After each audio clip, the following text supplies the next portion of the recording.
Selamat pagi Bu Laila. Selamat pagi Bu. Apa kabar hari ini? Alhamdulillah sehat berkat doa Ibu. Amin. Sehat bersemangat terus ya Bu Laila. Semangat Ibu, semangat. Luar biasa. Demi peserta didik apa ya?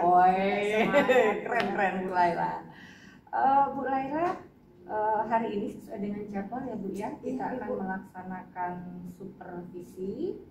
Nanti sebelum saya bersama Ibu, boleh kan saya izin bersama dengan Ibu nanti di kelas? Boleh Ibu, Boleh dengan ya? senang hati. Dengan senang hati.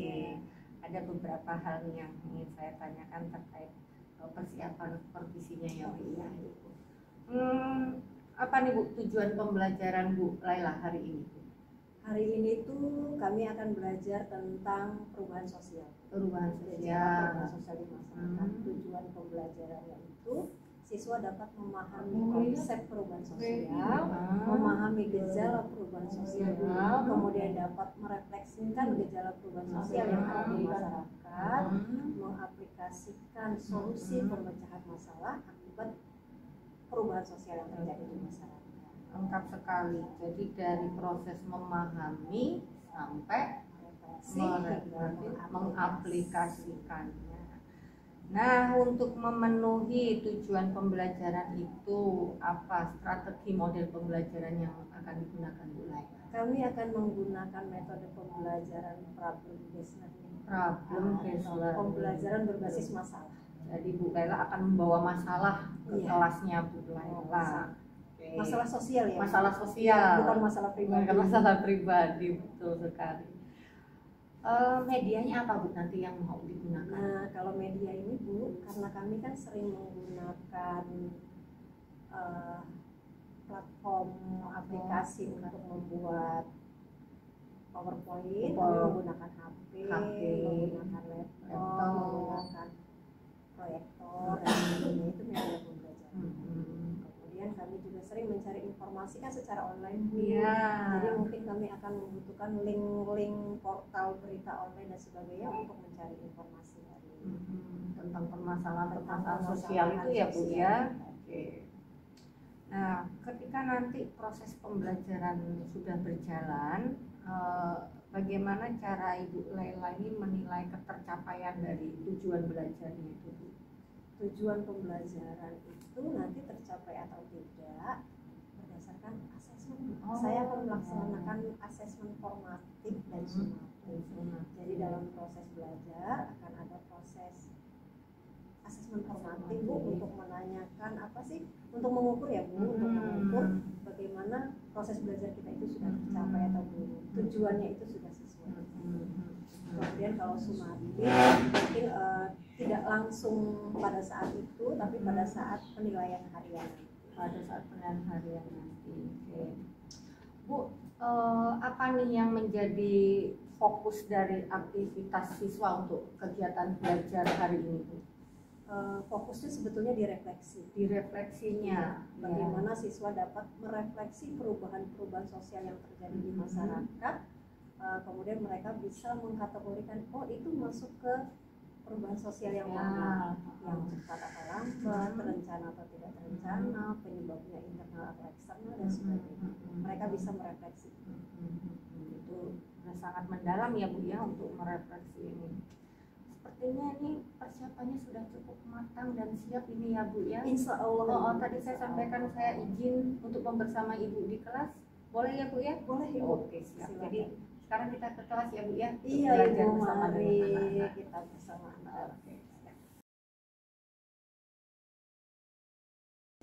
Wah, luar biasa sekali Bu Laila. Kelas Bu Laila hari ini sangat interaktif sekali. Ibu dengan siswa, antar siswa juga luar biasa. Terima kasih. Kayaknya 5 jam nggak cukup Bu. Sering kali memang Oke, Bu, ini kita terkait dengan kegiatan observasi itu ya Bu ya. Apa yang berhasil Bu dari aktivitas siswa selama pembelajaran tadi Bu? Keberhasilan dalam aktivitas pembelajaran tadi ya Bu ya, yang jelas itu kami berhasil mencapai tujuan pembelajaran.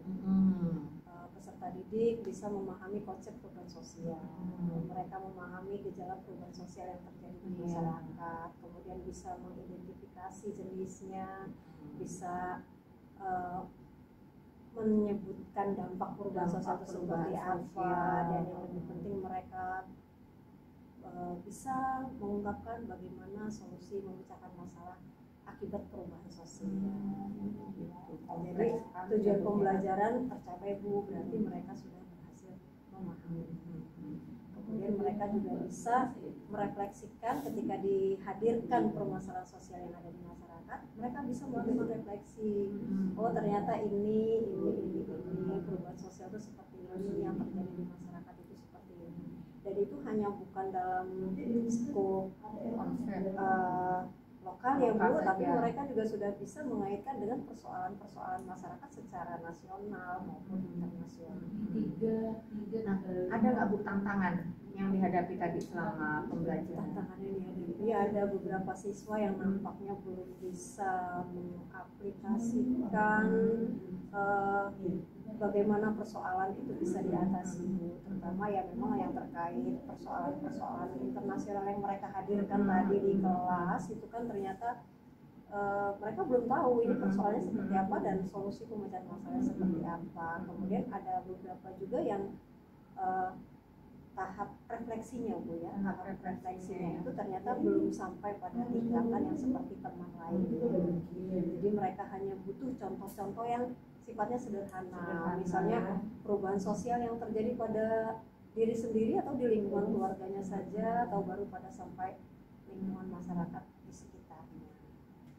Saya tadi juga melihat itu di kelas itu ada beberapa siswa, kan ini juga diskusi ya Bu ya, ada kegiatan diskusinya secara berkelompok. Jadi saya melihat itu ada siswa itu yang ketika kegiatan diskusi berjalan itu tuh dia seperti terdiam, terus tidak bisa mengungkapkan ide-ide terkait dengan topik pembelajarannya itu Bu. Ini bagaimana nih situasi seperti ini menurut Ibu? Kebetulan hari ini itu kan tadi pembentukan kelompoknya melalui acak ya Bu ya, random lewat spinner wheel gitu kan. Jadi memang betul bahwa mereka itu heterogen, tapi kebetulan ada orang yang introvert ternyata berkumpul dengan yang sesama introvert. Tadi itu ada Bu, ada beberapa ya. Kemudian ada juga yang sangat introvert berkumpul dengan yang ekstrovert. Jadi ketika yang introvert ini merasa menarik diri ya, dia tidak bisa. Ini itu juga merupakan apa ya, tantangan buat saya tadi Bu. Ya ada siswa yang belum bisa mengikuti arus. Ya caranya apa? Nanti tadi kan saya sebetulnya sudah mencoba memotivasi, coba tanyakan pada temanmu, coba gabungkan pendapatmu dalam kelompok dan sebagainya. Tapi seperti yang kita lihat tadi ya Bu, di kelas ada yang ketika presentasi dia hanya memilih menjadi operatornya saja, tidak mau bicara di depan. Mungkin butuh penguatan lebih nanti dari guru. Mungkin saya yang Bu ya sebenarnya memberikan penguatan kepada yang bersangkutan untuk lebih berani menyampaikan itu dan pendapatnya di depan kelas. Jadi itu sudah ada solusinya juga ya Bu ya untuk mengatasi. Semoga bisa menjadi solusi untuk anak-anak yang nampak terlihat kurang semangat atau mungkin belum bisa menyesuaikan dengan anggota kelompoknya. Kemudian apa nih Bu ide kreatif nih untuk perbaikan dari tantangan atau masalah yang dihadapi tadi selama proses pembelajaran? Ide kreatif lainnya Bu ya, mungkin saya akan secara personal melakukan pendekatan kepada mereka, kemudian membicarakan masalah-masalah umum sehingga potensi mereka akan tergali. Nanti saya akan memotivasi mereka, mendorong mereka untuk aktif seperti teman-teman yang lain. Karena saya menganggap bahwa teman-teman yang lain itu sebetulnya sudah bisa menjadi motivator bagi teman-teman lainnya untuk juga bergerak, berkompetisi dalam arti positif ya Bu ya, di kelas itu seperti apa. Kalau kegiatan-kegiatan seperti itu pengembangan diri gitu Bu, untuk supaya itu gimana Bu? Saya itu Bu sebenarnya ya sangat butuh mendapatkan pelatihan tentang komunikasi, public speaking bisa atau bagaimana? Bukan public speaking ya Bu ya, mungkin lebih pada bagaimana saya bisa lebih komunikatif kepada peserta didik, bisa memotivasi, bisa ya pokoknya menggerakkan mereka untuk mau berbicara, mau ini dan sebagainya gitu. Nah, mungkin itu Bu kelemahan saya mungkin itu. Wah, luar biasa sekali nih Bu Laila. Jadi dari hasil pengamatan saya ya Bu ya, dari proses pembelajaran kemudian proses supervisi yang sudah saya lakukan, dari awal perencanaannya ini sudah dipersiapkan dengan matang oleh Bu Laila, kemudian tujuan pembelajarannya, kemudian strategi, model, dan juga fokus yang mau ditingkatkan gitu ya pada siswa itu tuh luar biasa sekali. Kemudian ya itu bisa menjadi rekomendasi untuk Ibu Laila lebih meningkatkan kompetensi terkait bagaimana meningkatkan kemampuan komunikasi siswa ya Bu ya, menggali lebih dalam untuk siswa, bisa melalui pelatihan-pelatihan secara mandiri gitu ya Bu ya, atau nanti itu menjadi rekomendasi bagi saya ini Bu untuk melaksanakan IHT di sekolah. Melaksanakan IHT dan mendatangkan narasumber gitu ya terkait dengan materi-materi itu gitu.